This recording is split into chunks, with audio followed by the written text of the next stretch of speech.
bem, fofura? Eu sou Camila Carla, mamãe, e este é o quadro Evangelho no Lar. Já pega o teu copo com água para fluidificar? E o tema de hoje é o capítulo 2, Meu Reino Não É Deste Mundo, do livro O Evangelho segundo o Espiritismo, de Allan Kardec. Feche os olhos quem quiser e vamos começar com uma prece. Que o Senhor Jesus abençoe os estudantes e profissionais que estão voltando de férias hoje, esse mês de agosto. Que esse mês de agosto possa trazer alegrias, e não um agosto, um mês de desgosto, e sim um agosto de alegrias. E que tudo flua melhor para todo mundo. Assim seja. Aqui é a terceira vez que eu estou tentando, mas vai dar certo dessa vez. Eu vou fazer a versão editada, gravando por fora para poder dar certo a edição, tá bom?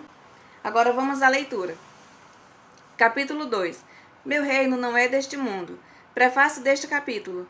A vida futura, a realeza de Jesus, o ponto de vista e instruções dos Espíritos, uma realeza terrestre. Antes do primeiro tópico, tem uma citação da Bíblia que é a seguinte.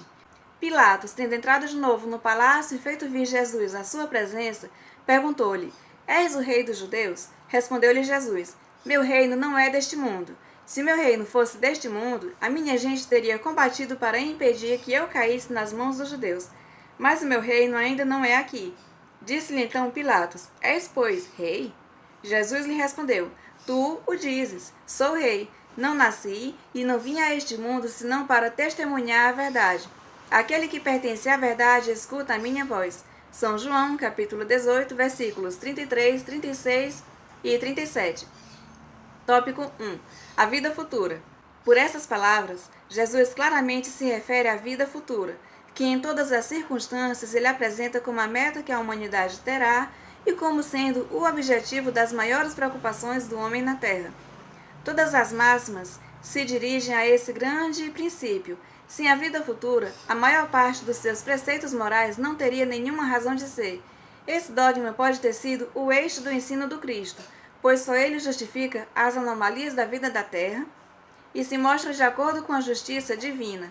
Os judeus tinham apenas ideias bem imprecisas acerca da vida futura. Acreditavam nos anjos e consideravam eles seres privilegiados da criação, mas não sabiam que os homens podem um dia evoluir para anjos e partilhar da felicidade destes. De acordo com os judeus, a observância das leis de Deus era recompensada com bens terrenos e com vitórias sobre os seus inimigos, assim como as calamidades públicas e as derrotas eram o castigo da desobediência às leis divinas.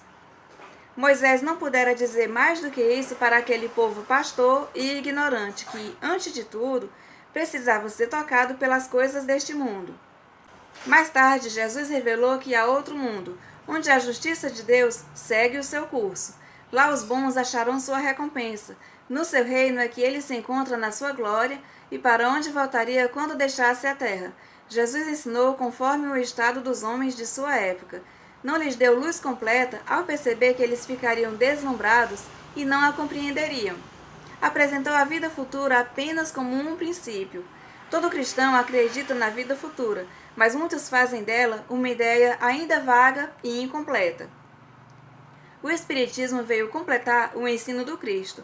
Assim, a vida futura deixa de ser simples artigo de fé e torna-se uma realidade material demonstrada pelos fatos. Tópico 2. A realeza de Jesus. O reino de Jesus não é deste mundo, mas também não terá ele uma realeza na terra? Dá-se esse título a todo aquele que ascende à primeira plana numa ordem de ideias quaisquer, a todo aquele que domina o seu século e influi sobre o progresso da humanidade. Essa realeza não revela preponderância bem maior do que a que cinge a coroa real? Não é Jesus mais poderoso rei do que os potentados da terra? Razão pela qual disse a Pilatos, sou rei, mas o meu reino não é deste mundo. Tópico 3. O ponto de vista. A ideia clara e precisa da vida futura proporciona inabalável fé no porvir, fé que acarreta consequências na moralização dos homens, porque muda completamente o ponto de vista sob o qual eles encaram a vida terrena. Para quem se coloca na vida espiritual pelo pensamento, a vida corpórea se torna simples passagem.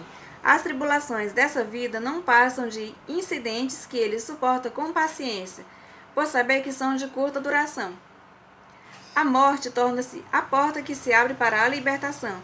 Sabendo que a sua estada é temporária, presta menos atenção às preocupações da vida, daí lhe resultando calma de espírito.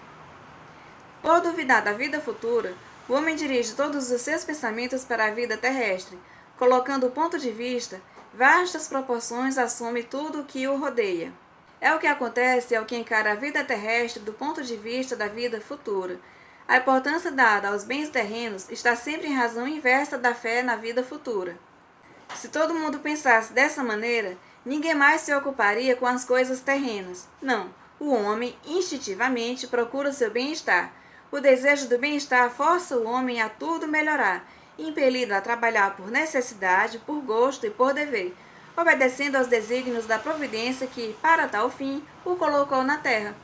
Simplesmente, quem se preocupa com o futuro não liga ao presente mais do que relativa importância, pensando no destino que o aguarda. Deus não condena os gozos terrenos. Ele condena, sim, o abuso desses gozos em detrimento das coisas da alma. Quem se identifica com a vida futura é como um homem rico que perde uma pequena soma sem se perturbar, mas quem só pensa na vida terrestre é como um homem pobre que perde tudo o que possui e se desespera.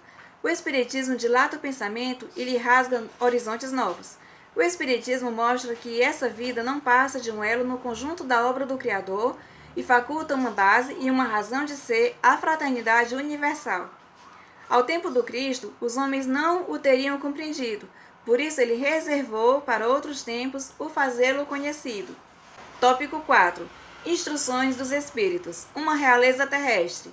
No caso aqui é uma psicografia de uma rainha da França.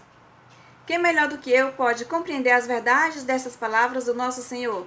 Meu reino não é deste mundo. O orgulho me perdeu na terra. Quem compreenderia a insignificância dos reinos da terra se eu não o compreendesse? Que carreguei eu comigo da minha realeza terrena? Nada, absolutamente nada. E como que para tornar a lição mais terrível, ela não me seguiu até o túmulo. Rainha eu fui entre os homens.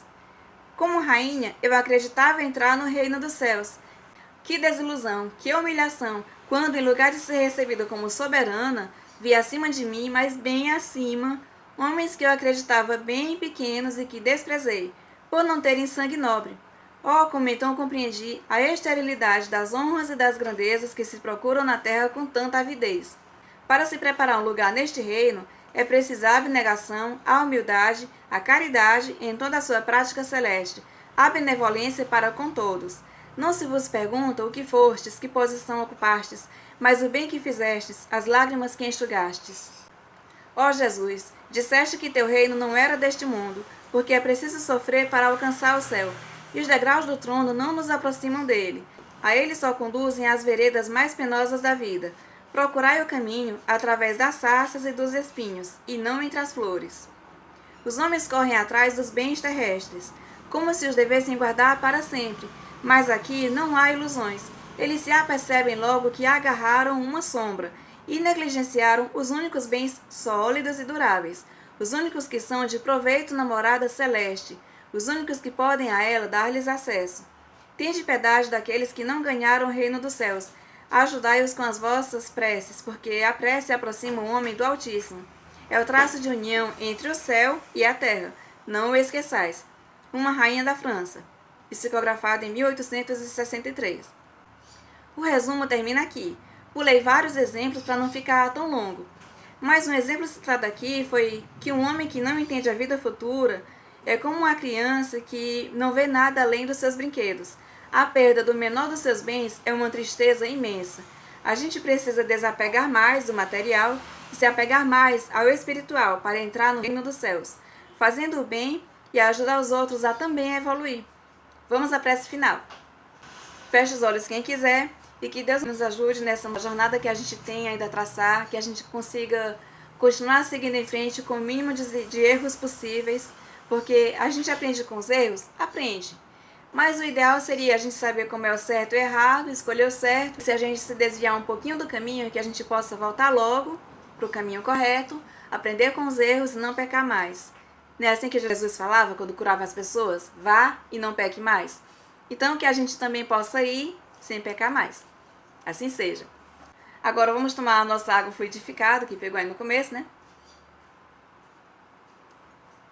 E até o próximo vídeo. Beijo!